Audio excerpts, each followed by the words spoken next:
இல்லாதவைகள் இருக்கிறவைகள் ஆகும். Praise the Lord.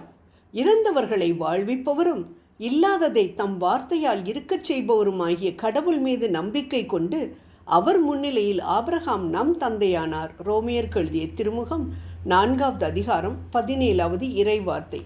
இல்லாதவைகளை இருக்கிறவைகளைப் போல அழைக்கின்றது விசுவாசம், நம்பிக்கை. இல்லாமையிலிருந்து இல்லாதவைகளை உருவாக்குவது சிருஷ்டிப்பு. நம் தேவன் இல்லாதவைகளை இருக்கிறவைகளைப் போல அழைக்கிற தேவனாகிய ஆண்டவராய் இருக்கின்றார். அவருக்கே துதியும் கனமும் மகிமையும் உண்டாவதாக. ஒரு முறை மைக்கேல் ஏஞ்சலோ என்ற சிற்பி தன் நண்பருடன் அடர்ந்த காட்டின் வழியாக நடந்து சென்றார். எதிரிலே ஒரு பெரிய கரிய பாறை ஒன்று இருந்தது. அதை பார்த்தவுடன் மைக்கேல் ஏஞ்சலோ தன் நண்பரை பார்த்து, அந்த தேவதூதனை பாரு, எவ்வளவு அழகாக இருக்கிறார் என்றார். அந்த நண்பன் அந்த பாறையை மேலும் கீழுமாக ஏற இறங்க கூர்ந்து பார்த்தான். எந்த தேவதூதனையும் அங்கே காண முடியவில்லை. சற்று நேரத்திற்கு பின்பு அந்த நண்பன் ஓய்வு எடுக்க சென்ற வேளையில் மைக்கேல் ஏஞ்சலோ நேராக அந்த பாறையிடம் சென்று தன் உளியினாலும் சுத்தியினாலும் ஒரு அருமையான தேவதூதனை செதுக்கிவிட்டார். ஓய்வெடுத்துவிட்டு வந்த நண்பன் இப்பொழுது அந்த பாறையை பார்த்த பொழுது அது அழகான தேவதூதனாய் நிற்க கண்டு பிரமித்து போனார். பாருங்கள், ஒரு சிற்பியினால் வெறும் பாறையை தேவதூதனை போல காண முடிகிறது. ஒரு தச்சனால் வெறும் மரக்கட்டையை அழகான மேஜை, நாற்காலியாக காண முடிகின்றது. மனிதர்களே இப்படி இருந்தார்கள் என்றால் எல்லாவற்றையும் படைத்த ஆண்டவர் வெறுமையையும் இருளையும் அழகிய உலகமாக கண்டதில் ஆச்சரியப்படுவதற்கு ஒன்றுமில்லையே. அவர் இல்லாதவைகளை இருக்கிறவைகளைப் போல கண்ட தேவனாக இருக்கின்றபடியினால் அவைகளிலிருந்து உலகத்தை உருவாக்க வல்லமையுள்ளவராகவும் இருந்தார். ஒரு நாள் ஆண்டவருடைய கண்கள் ஆபிரகாமை பார்த்தது. குழந்தை இல்லாமல் வெறுமையாய் இருந்த அவரை ஜாதிகளின் தகப்பனாக, விசுவாச சந்ததியின் தகப்பனாக அவர் கண்டார். அப்படியே ஆண்டவர் ஆபிரகாமை ஆசீர்வதிக்கவும் வல்லவராய் இருந்தார் என்று நாம் விவிலியத்தில் வாசிக்கின்றோம். இல்லாதவைகளை இருக்கிறவைகளைப் போல அழைக்கிற தேவன் அன்றைக்கு இறந்த லாசருவை ஜீவனுள்ளவனைப் போல, உயிருள்ளவனைப் போல அழைத்தார். அவர் மரித்து 4 நாட்களாகிவிட்டது.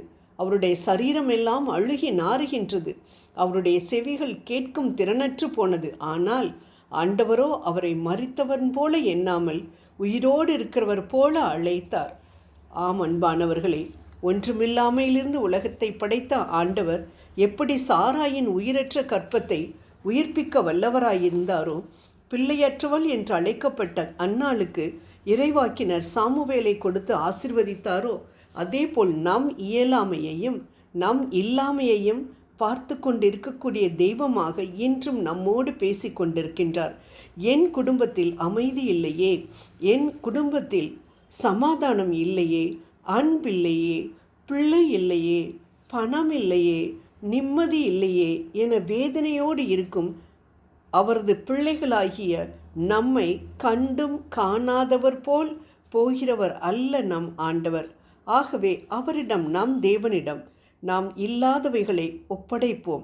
இருப்பவைகளாக மாற்றுவார் அவர். ஆம் அன்பானவர்களே, நம் தேவன் வெறுமையிலே உலகத்தை கண்டது எவ்வளவு உண்மையோ, அதே போல நம் இல்லாதவைகளிலிருந்து சூரியனையும் சந்திரனையும் நட்சத்திரங்களையும் உண்டாக்கினது போல நமது இல்லாமையிலிருந்தும் அநேக இருக்கிறவைகளை காண்பவர் என்பதை நாம் மறுக்க முடியாது. ஆம், அவர் நம்மை பரிசுத்தவான்களாக, தூயவர்களாக, நீதிமான்களாக, சுத்திகரிக்கப்பட்டவர்களாக, விண்ணகத்திற்கு பாத்திரவான்களாக காண்கிறார். அந்த தேவன் நம்முடைய எல்லா வெறுமையிலிருந்தும் சம்பூர்ணத்தை கட்டளையிட வல்லமையுள்ளவர் என்பதை மட்டும் நாம் மறந்து போகக்கூடாது. ஜெபம் செய்வோம்.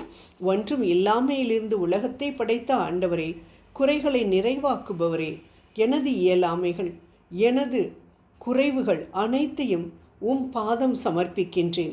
நீர் அவற்றை தொட்டு ஆசீர்வதித்து நிறைவுக்குள் கொண்டு வர வேண்டுகிறேன். ஆமேன்.